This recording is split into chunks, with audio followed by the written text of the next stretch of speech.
Hai, selamat datang di Biblians. Kali ini kita bakal bahas kenapa dalam Islam penembusan dosa melalui karya salib itu sangat amat ditolak. Yuk kita bahas.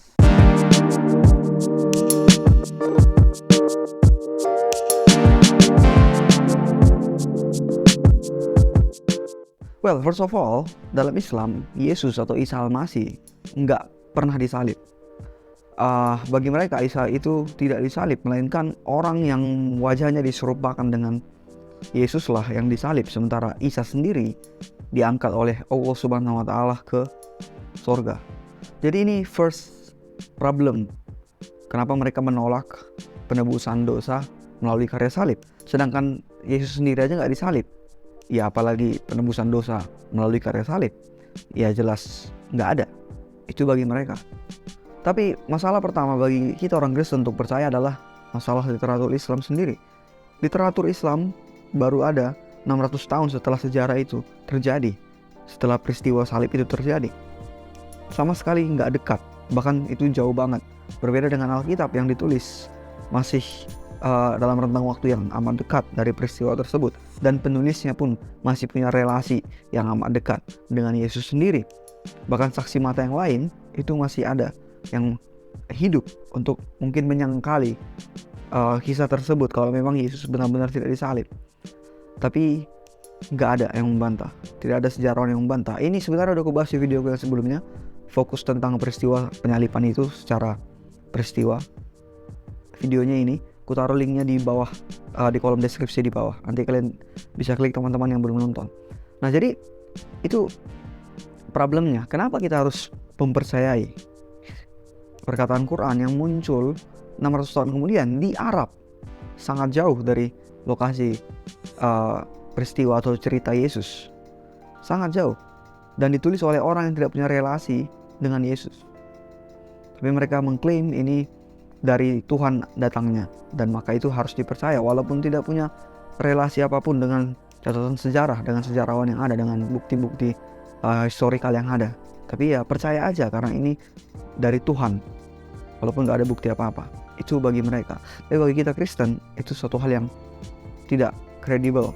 Ini sama dengan seperti ini, kalau kita diminta harus percaya kepada apa yang ditulis Quran walaupun tidak punya relasi dengan catatan sejarah, gak punya bukti sejarah yang ada, gak kredibel dalam konteks historikal, berarti gimana kalau nanti di tahun 2500 ada seseorang yang datang dan mengklaim bahwa dia telah mendapatkan wahyu Tuhan yang baru, dan dia menulis sebuah kitab yang katanya ini dari Tuhan, dan dia berkata di kitab itu, Tuhan berbicara kepadaku bahwa sebenarnya yang mendapatkan wahyu di tahun 600-an itu bukan Muhammad, itu orang yang wajahnya diserupakan seperti wajah Muhammad, sehingga orang-orang saat itu percaya bahwa itu Muhammad, padahal itu bukan Muhammad, itu hanya orang yang wajahnya diserupakan oleh Tuhan.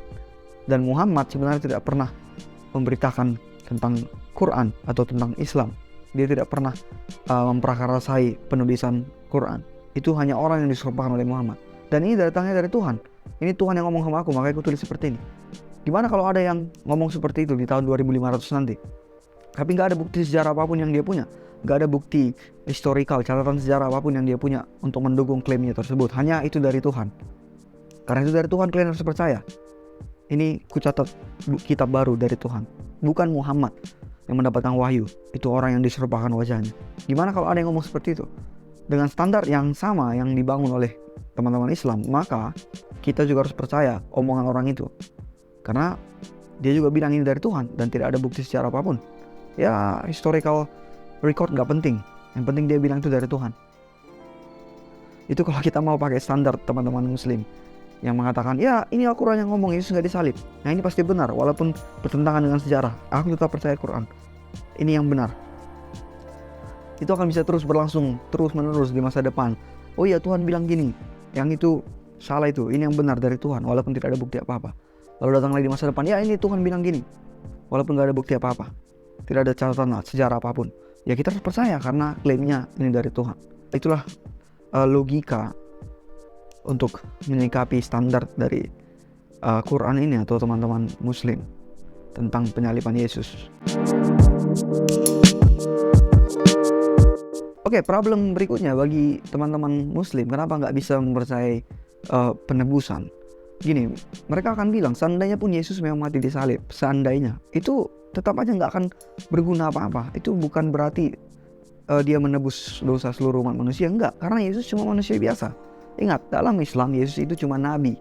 Dan nabi tentunya tidak akan bisa menebus dosa siapapun. Seperti Nabi Muhammad, dia tidak menebus dosa siapapun dalam Islam. Nah, jadi kalau Yesus memang disalib, katakanlah Yesus memang benar-benar disalib, ya itu hanya penyaliban biasa.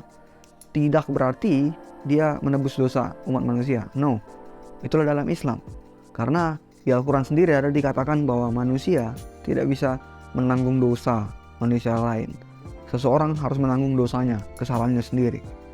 Itu ada dalam Al-Quran. Seperti dalam Quran surah Al-Na'am ayat 164. Katakanlah, apakah aku mencari Tuhan selain Allah, padahal Dia adalah Tuhan bagi segala sesuatu, dan tidaklah seorang membuat dosa melainkan kemudaratannya kembali kepada dirinya sendiri, dan seorang yang berdosa tidak akan memikul dosa orang lain. Di sini dikatakan jelas, seorang tidak akan memikul dosa orang lain. Ini sangat bertentangan dengan konsep salib, di mana Tuhan Yesus yang menebus dosa kita, memikul dosa kita di tiang salib. Lalu di Quran surah An-Najm ayat yang ke-38 dikatakan, yaitu bahwasanya seseorang yang berdosa tidak akan memikul dosa orang lain. Jadi jelas di dua ayat ini dikatakan bahwa nggak mungkin dosa itu dipikul oleh orang lain.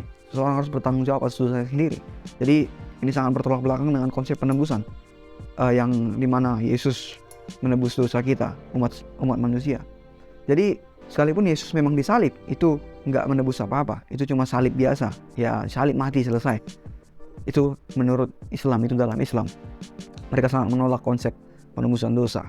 Well, tadi di surah Al-Na'am dan surah An-Najm dikatakan bahwa nggak mungkin seseorang menanggung dosa orang lain. Nggak mungkin seseorang menanggung kesalahan orang lain. Atau dengan kata lain, harus dihukum karena kesalahan orang lain, karena dosa orang lain. Oke, tapi kulihat ada sedikit hal yang cukup membingungkan gitu di Quran itu sendiri. Karena di satu sisi dikatakan tidak mungkin seseorang menanggung dosa orang lain. Sementara di Quran surah An-Nisa ayat 157 dikatakan bahwa Isa putra Maryam tidak pernah disalib, melainkan seseorang yang diserupakanlah wajahnya dengan Isa, dia yang disalib. Bentar, ini aku yang salah atau gimana? Coba nanti mungkin teman-teman bisa komen, bisa sharing juga. Dikatakan tadi seseorang nggak mungkin menanggung kesalahan orang lain, menanggung dosa orang lain, memikul dosa orang lain. Itu harus dirinya sendiri. Tapi di An-Nisa ayat 157 dikatakan Isa nggak disalib, melainkan orang yang wajahnya diserupakan dengan wajah Isa, dia yang disalib.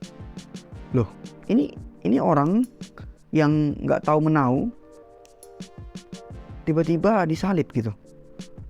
Aku nggak bisa kebayang apa reaksi orang ini. Reaksi orang yang disalib ini, loh, aku nggak tahu apa-apa ini, kenapa aku disalib? Jadi yang kubingungkan di sini, kalau di Al-Na'am dan An-Najm dikatakan seseorang nggak akan bisa memikul dosa orang lain, menanggung kesalahan orang lain.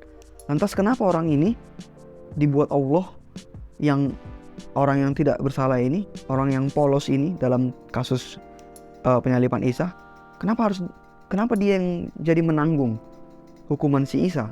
Kenapa jadi orang ini yang harus memikul hukuman si Isa? Kesalahan Nabi Isa yang di mata orang Yahudi itu sebuah kesalahan.